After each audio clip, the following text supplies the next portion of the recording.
Back to my YouTube channel. Today we are going to discuss about an important thing when the students of class 9th are moving from class 9 to 10th. Okay, so basically क्या होता है ना कि जब आप 9th class में होते हो तो आपके लिए कुछ चीज़ें आसान होती है, बट 10th क्लास में आने के बाद फर्स्ट टाइम बोर्ड एग्ज़ाम्स को फेस करना, बोर्ड एग्ज़ाम्स में बैठना, तो वो बोर्ड एग्ज़ाम्स का जो प्रेशर होता है वो इनबिल्ट आपके माइंड के अंदर या अपने आप जो है वो अपने आपके माइंड के अंदर टेंशन्स को बिल्ड करना स्टार्ट कर देता है। तो इस पर्टिकुलर टाइम पीरियड के अंदर जब आप 9th क्लास से 10th क्लास में जा रहे हो तो आपको किन बातों का ध्यान रखना है, क्या चीज़ें आपने करनी है, क्या आपने नहीं करनी है, उनके बारे में हम डिस्कस करने वाले हैं। कुछ पॉइंट्स मैं आपको बताऊंगी, कुछ चीज़ें जो आपको नहीं करनी है और कुछ ऐसी चीज़ें जो आपको करनी है। So particular this time period के अंदर, कोरोना के अंदर, जब आपके स्कूल्स जो है वो बंद हैं, अच्छे से स्टडी नहीं हो पा रही है, आप सिर्फ ऑनलाइन क्लासेस के भरोसे रह गए हो, इधर आप यूट्यूब यूज़ करते हो या कोई परचेज कोर्सेज यूज़ करते हो या फिर स्कूल से जो बच्चे ऑनलाइन क्लासेस आपकी लगती हैं उनको फॉलो करते हो।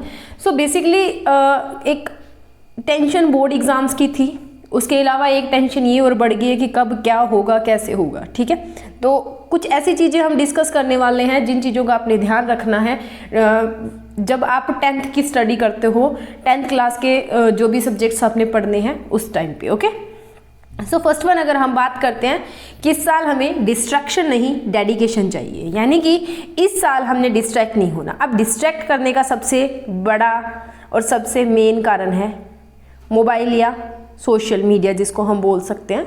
ठीक है, मोबाइल या सोशल मीडिया अब हर कोई यूज़ करता है इसको। ठीक है, अब मैं ये नहीं कहना चाहती कि इसको बिल्कुल यूज़ मत कीजिए, यूज़ कीजिए, बट एक लिमिटेड टाइम के अंदर यूज़ कीजिए। एक अपना टाइम निकाल लीजिए कि इस पर्टिकुलर, जैसे आपने 2 घंटे लगातार स्टडी कर लिया, आधा घंटा यूज़ कर लीजिए, फिर आप 2 घंटे पढ़ लीजिए, फिर आधा घंटा यूज़ कर लीजिए।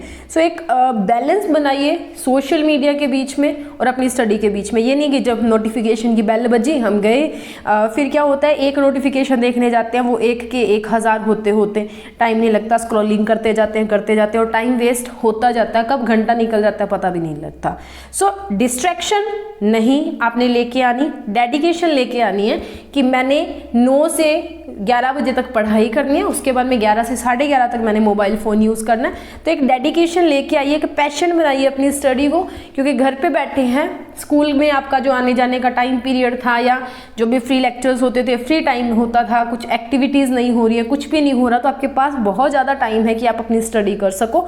सो डिस्ट्रैक्शन को कम कीजिए, डेडिकेशन लेके आइए ताकि आपकी स्टडी जो है वो स्मूथली चल सके। अब क्या होता है, एक डिस्ट्रैक्शन एंड डेडिकेशन के बाद में हमें डिस्ट्रैक्शन को नहीं करना है, डेडिकेशन करना है। ठीक है, उसके अलावा मेन चीज़ होती है आपकी कंसिस्टेंसी। कंसिस्टेंसी है, आज आपने 2 घंटे पढ़ लिया, कल आप नहीं पढ़ रहे हो, परसों भी आपने नहीं पढ़ा, उससे अगले दिन फिर 2 घंटे पढ़ लिया, तो वो एक कंसिस्टेंसी नहीं रहेगी। एक दिन पढ़ लिया, एक दिन सारा दिन पढ़ लिया, दूसरे दिन हाथ नहीं लगाया बुक को, तो ये चीज़ खराब है। जैसे कोई भी बंदा जिम कर रहा है तो एक दिन जिम करके क्या वो डोली शोली बना लेगा? नहीं, उसे क्या होगा कि हर रोज़ अगर वो 2 घंटे जिम करता है तो उसे हर रोज़ 2 घंटे जिम जो है वो करना पड़ेगा, एक्सरसाइज जो है वो करनी पड़ेगी, तब उसकी जो डिज़ायर्ड बॉडी है वो बनेगी। ठीक है, सो कंसिस्टेंसी लेके आइए। आज अगर आपने 4 घंटे 10 घंटे पढ़ाई की है तो कल भी 10 घंटे कीजिए, परसों भी 10 घंटे कीजिए। 24 घंटे होते हैं, 10 घंटे निकाल लीजिए उसमें से और अपनी स्टडी के लिए उसको यूटिलाइज कीजिए। ये नहीं है कि एक दिन तो पूरा पढ़ लिया, आगे 5-6 दिन बुक्स को उठा के भी नहीं देखा। सेकेंड मेन थिंग कि हमारे पास क्या होती है, दैट इज़ अर्ली स्टार्ट हमने करना है। अर्ली स्टार्ट का मतलब क्या है कि अब 9th क्लास को तो प्रमोट करने का बोल भी दिया, आप 9th to 10th हो गए हो, तो अब स्कूल के भरोसे मत रहिए कि स्कूल वाले सिलेबस शुरू कराएंगे, कौन सा चैप्टर शुरू कराएंगे, हम वो करेंगे ऑनलाइन क्लासेस के अंदर। नहीं, अर्ली स्टार्ट कीजिए, अभी से पढ़ना शुरू कीजिए। जो सब्जेक्ट्स आपके वीक है उनके ऊपर ज़्यादा ध्यान दीजिए। किसी का मैथ्स वीक होता है, किसी का साइंस वीक होता है, किसी की सोशल साइंस वीक होती है, तो अभी से उसको पढ़ना स्टार्ट कीजिए। ये नहीं है कि अभी थोड़ी ऐश कर लेते हैं, जून में जाके फिर पढ़ना स्टार्ट कर देंगे या जुलाई में जाके स्टार्ट कर देंगे या फिर जब एग्जाम्स आएंगे तब पढ़ना स्टार्ट कर देंगे। तो ऐसा करोगे तो फिर तो टॉपर नहीं बन पाओगे, फिर वही 50% 55% के लगभग लेके आओगे आप लोग। ठीक है, और ड्यूरिंग दिस टाइम पीरियड तो आप मार्क्स जो है वो ऑनलाइन के भरोसे ही है, जितना आपको ऑनलाइन करवाया जाएगा उतने ही कर पाओगे आप। सो एक अर्ली स्टार्ट दीजिए, अभी से पढ़ना शुरू कीजिए। अभी से पढ़ोगे तो डेली थोड़ा थोड़ा पढ़ना पड़ेगा। जैसे जैसे आगे चलता जाएगा, साल महीने गुजरते जाएंगे, आपके ऊपर अपने आप बर्डन जो है वो इंक्रीज होता जाएगा। इसके अलावा अगर स्कूल्स रीओपन हो जाते हैं, आई होप इन ये जो ड्रास्टिक कंडीशंस है इनमें नहीं, तो जुलाई अगस्त तक अगर मान ले हम कि स्कूल ओपन हो जाते हैं, तब आपके पास और बहुत सारी चीज़ें हो जाएंगी। प्रैक्टिकल्स हैं, असाइनमेंट्स हैं, प्रोजेक्ट्स हैं, काफ़ी सारी चीज़ें हैं जो आपको करने को मतलब हमारा एजुकेशनल क्राइटेरिया होता है उसको फॉलो करना पड़ेगा। तो अभी आपके पास, या तो आप इसको बोल दो कि गोल्डन टाइम पीरियड है, कि ऑनलाइन क्लासेस के बाद में आप अपनी सेल्फ स्टडी कर सकते हो, यूट्यूब को यूज़ कर सकते हो, कुछ ऐप्स वगैरह उनको यूज़ कर सकते हो। उसके ऐप्स के ऊपर मैंने एक वीडियो बना दी कि बेसिक 5 ऐप्स जो है वो आपके पास कौन कौन सी आपके फ़ोन के अंदर होनी चाहिए। उस वीडियो का लिंक जो है वो मैं आई बटन में दे दूँगी, आप देख लेना, ठीक है। उसके बाद है continuous revision is the key. अब आपने क्या किया, आपने अर्ली स्टार्ट कर लिया। मान लो अभी आप मई के अंदर आपका सब्जेक्ट वीक था, सोशल साइंस, आपने वो पढ़ा, ठीक है।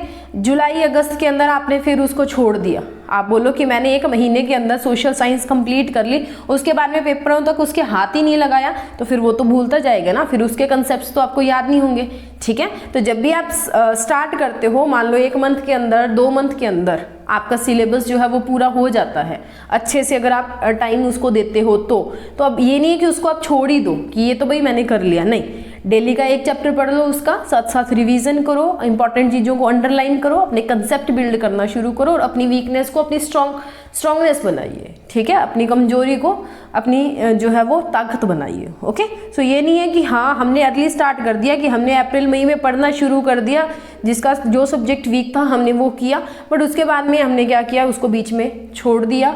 उसके बाद में हमने तभी पढ़ा जब उसका एग्ज़ाम था। तो that is not a continuous process. आपको कंटिन्यूसली उसकी रिवीजन भी करनी है, ओके। नेक्स्ट है fix your reference book only one, text book is the best book. अब क्या होता है, रेफरेंस बुक आप एक ही लेके चलिए। अब क्या होता है, अलग अलग बुक्स आती है, NCERT आती है, RD शर्मा आती है, अलग अलग तरह की काफ़ी सारी बुक्स आती है, ओसवाल पब्लिकेशन आ रहा है, दिनेश की बुक्स आती हैं, अलग अलग तरह की बुक्स आती हैं, अलग अलग बोर्ड के अंदर अलग अलग बुक्स प्रिस्क्राइब की जाती हैं। आजकल बेसिकली तो जो है वो NCERT चलती है। तो अब आप क्या करते हो, हर 5 बुक्स उठा लेते हो एक पर्टिकुलर सब्जेक्ट की, ठीक है। एक ही चीज़ को 5 बार पढ़ते हो तो वो आपको आपके कंसेप्ट कम बिल्ड करती है, कन्फ्यूज़न ज़्यादा बिल्ड कर देती है। एक बुक को छोड़ दिया, दूसरी से पढ़ा, तो फिर आप क्या कर रहे हो कि हर एक बुक में से आपने कंप्लीटली तो स्टडी की नहीं। तो हम एक एग्जाम्पल से लेके समझ सकते हैं। एक बार क्या हुआ कि एक गांव में पानी की कमी आ गई, ठीक है। तो ये कोई सॉइल है, यानी कि मिट्टी की परत, और यहाँ पे क्या है, पानी है, अंडरग्राउंड वाटर जो होता है। तो वहाँ पे जो गांव के लोग थे उन्होंने बोला कि हम नदी नाले सूख चुके हैं, तो हम क्या करते हैं, अंडर वाटर जो ग्राउंड वाटर है उसको यूज़ कर लेते हैं। तो उन्होंने क्या किया, यहाँ से खुदाई की, यहाँ पे आके छोड़ दिया, पानी नहीं मिला। फिर आगे गए, यहाँ तक खुदाई की, फिर उसको भी छोड़ दिया, फिर यहाँ तक खुदाई की, फिर इसको भी छोड़ दिया। एंड तक वो क्या किया कि बिल्कुल लास्ट तक वो कभी आए नहीं। जब तक पानी मिलने वाला होता उन्होंने खुदाई छोड़ देनी, और एंड में बोल दिया कि अंडर ग्राउंड वाटर भी आपके पानी जो है गांव है उसमें है ही नहीं, ठीक है। तो अब ये हुआ कैसे, पानी तो नीचे था, बट क्या हुआ, हर जगह थोड़ा थोड़ा करके छोड़ दिया। तो आपने क्या करना है, हर एक बुक को थोड़ा थोड़ा पढ़ के नहीं छोड़ना है। एक बुक उठाइए, उसको अगर आपने ग्राउंड वाटर लेना है तो एक जगह पूरा यहाँ तक बोर करेंगे, आप यहाँ तक लेके आएंगे, तब जाके आपको पानी मिलेगा। तो एक बुक उठा लीजिए, इधर NCERT उठा लीजिए, अपने सीनियर से पूछ लीजिए, जो भी आपको बुक मिलती है, अपने कज़न से, ब्रदर सिस्टर से, सीनियर से, NCERT ले लीजिए, RD शर्मा ले लीजिए, कोई भी ले लीजिए, बट उसको पूरा स्टडी कीजिए, ठीक है। 2 नावों में सवारी नहीं हमने करनी है, एक ही नाव में सवारी करनी है और एंड तक हमने जाना है। बेसिकली आपकी जो टेक्स्ट बुक होती है, जो आपके स्कूल में या आपके बोर्ड के द्वारा प्रिस्क्राइब होती है, दैट इज इनफ। अगर आप उसको पढ़ते हो, बार बार पढ़ते हो, तो हर बार पढ़ोगे तो कुछ नई चीजें सीखने को मिलेगी, okay. Next one is self notes making habit. हमेशा जब भी स्टडी करते हो अपने खुद के नोट्स बनाया करो। क्या होता है, आपके कुछ टॉपर्स नोट्स बना लेते हैं, आपको ऑनलाइन भी नोट्स मिल जाते हैं, यूट्यूब पे आपको नोट्स मिल जाते हैं, सब जगह पे आपको आपका टीचर भी नोट्स बना के दे देता है। बट क्या होता है कि जो नोट्स आप खुद प्रिपेयर करते हो ना, वह ज़्यादा इफेक्टिव होते हैं, क्योंकि आपको पता है आपका कौन सा पॉइंट वीक है, आपको पता है कि इंपॉर्टेंट कौन सा है, तो उसके ऊपर आपने क्या सिंबल लगाया है। एक आपकी जो खुद की हैंडराइटिंग होती है वो आपको एक अलग फीलिंग देती है पढ़ने की। सो अपने सेल्फ नोट्स बनाइए, self notes are the best notes. No doubt आप दूसरों के यूज़ कर सकते हो, कंसेप्ट उठा सकते हो, अलग अलग बुक्स यूज़ कर सकते हो, बट अपनी एक नोटबुक बनाइए, उसमें खुद के नोट्स बनाइए रादर देन कि किसी के कॉपी करे, जीरोक्स करवाए, फोटोस्टेट कराए। उसके अलावा जो भी आपने काम किया है उसके अपने नोट्स बनाइए, इंपॉर्टेंट चीज़ों को हाईलाइट कीजिए, सिंबल्स दीजिए अलग अलग, ठीक है। उसके बाद में है 6 point, that is brain mapping of the chapter at last. हमेशा क्या होता है, जब भी आपने एक पूरा चैप्टर कर लिया, जैसे हम कार्बन कंपाउंड्स की बात कर लेते हैं, 10th क्लास में एक इंपॉर्टेंट चैप्टर है, तो अब हमने कार्बन कंपाउंड कर लिया। अब आप क्या करो कि आपकी नोट्स के लास्ट में जो ये डबल पेज है ऐसा छोड़ दो और इस डबल पेज के ऊपर एक माइंड मैप बना लो। माइंड मैप मतलब क्या होता है, ब्रेन मैपिंग जिसको हम बोलते हैं। एक कंप्लीट बीच में कार्बन कंपाउंड लिख दो, एरो लगा लगा के, अलग से कुछ बादल टाइप बना के, कुछ भी स्केयर बॉक्सेस बना के, सर्कल्स बना के, उसके अंदर छोटे छोटे लिख लो, कार्बन इतने बॉन्ड बनाता है, इतना इसका एटॉमिक नंबर है, छोटा छोटा करके लिखो, ताकि अगर आपके पास एग्जाम्स के टाइम आपको 2 या 4 मिनट का टाइम है आपके पास, तो उस पर्टिकुलर जो मैं आपने ब्रेन मैप बनाया है उससे आप अपनी रिवीजन जो है वो कर सको।